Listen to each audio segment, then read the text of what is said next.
ವಸತಿ ಇಲಾಖೆಯಲ್ಲಿ ಭ್ರಷ್ಟಾಚಾರ ಆರೋಪದ ಪ್ರಕರಣಕ್ಕೆ ಸಂಬಂಧಪಟ್ಟಂತೆ ಲಂಚ ಕೊಡದೆ ಮನೆ ಕೊಡಲ್ಲ ಅನ್ನೋದು ಜಾಹೀರಾಗಿದೆ. ಇದು ಬರೀ ಸ್ಯಾಂಪಲ್ ಅಷ್ಟೇ ಅನ್ನೋದಾಗಿ ವಿಪಕ್ಷ ನಾಯಕ ಆರ್ ಅಶೋಕ್ ಹೇಳಿದ್ದಾರೆ.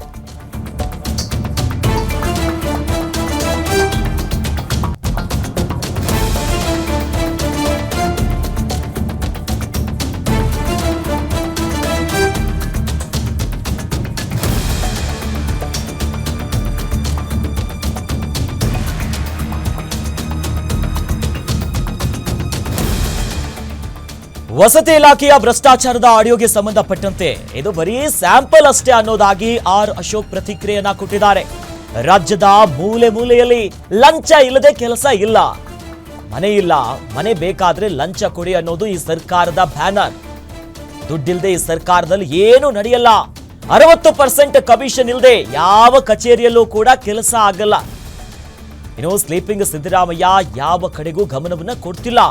ಸಿಎಂಗೆ ಮರ್ಯಾದೆ ಇದ್ರೆ ಕೂಡಲೇ ತನಿಖೆಗೆ ವಹಿಸಿ. ಇದನ್ನ ಸರ್ಕಾರಕ್ಕೆ ವಿಪಕ್ಷ ನಾಯಕ ಆರ್ ಅಶೋಕ್ ಈಗ ಆಗ್ರಹಿಸುತ್ತಿದ್ದಾರೆ, ತನಿಖೆ ಆಗ್ಲಿ ಅನ್ನೋದಾಗಿ.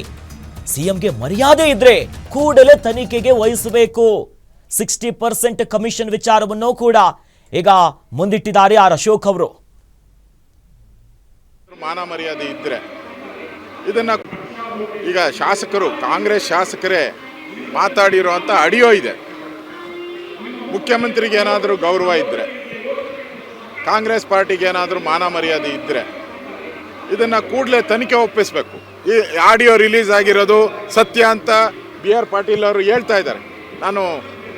ನಾನೇ ಮಾತಾಡಿರೋದು ಅಂತ. ಒಬ್ಬ ಶಾಸಕ, ಅದು ಹಿರಿಯ ಶಾಸಕ, ಅವರೇ ಈ ಥರ ಆಪಾದನೆ ಮಾಡಿದ್ಮೇಲೆ ವಿರೋಧ ಪಕ್ಷ ಆಪಾದನೆ ಮಾಡಿದ್ರೆ ನಾನಲ್ಲ ಅಂತಾರೆ.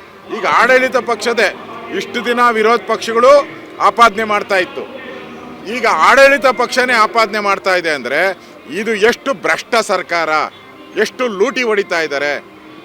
ಮನೆಗೂ ದುಡ್ಡು, ಪ್ಲಾನ್ ಸ್ಯಾಂಕ್ಷನ್ಗೂ ದುಡ್ಡು, ಮನೆ ಅಲಾಟ್ಮೆಂಟ್ಗೂ ದುಡ್ಡಿಲ್ಲದೆ ಈ ಸರ್ಕಾರದಲ್ಲಿ ಏನೂ ನಡೆಯಲ್ಲ. 60% ಒಂದು ನಯಾ ಪೈಸನೂ ಕಡಿಮೆ ಇಲ್ಲ. 60% ಕಮಿಷನ್ ಇಲ್ಲದೆ ಯಾವುದೇ ಕೆಲಸ, ಯಾವುದೇ ಆಫೀಸಲ್ಲಿ ಏನೂ ನಡೆಯಲ್ಲ. ಆ ಪರಿಸ್ಥಿತಿಗೆ ಇವತ್ತು ತಂದಿದ್ದಾರೆ ಸಿದ್ದರಾಮಯ್ಯ. ಸ್ಲೀಪಿಂಗ್ ಸಿದ್ದರಾಮಯ್ಯ, ನಿದ್ದೆ ಮಾಡೋ ಸಿದ್ದರಾಮಯ್ಯ ಯಾವುದ್ರ ಕಡೆ ಗಮನ ಕೊಡ್ತಾ ಇಲ್ಲ. ಬರೀ ಆಪಾದನೆ ಕೇಂದ್ರ ಸರ್ಕಾರ